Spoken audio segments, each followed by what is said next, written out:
Hello guys, papakita ko sa inyo kung saan dapat putulin to guys. O magpropagate ako ng philodendron. Ito guys dito.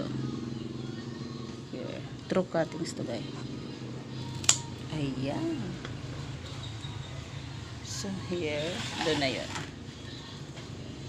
Ito guys marami to, pwedeng mahati.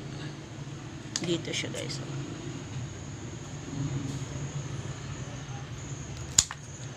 Ayan. Kita nyo to guys. Ayan meron na kasi siyang dry na yung ugat. Pwede na yan. Isa. Here pa guys.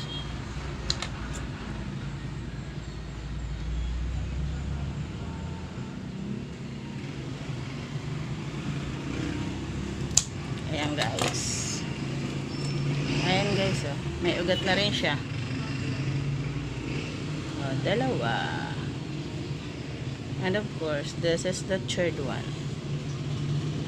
Buhay yan guys. Kasi ayan meron din siyang mga ugat-ugat. Ayan guys, mamaya ipapat ko yan. Tatlo.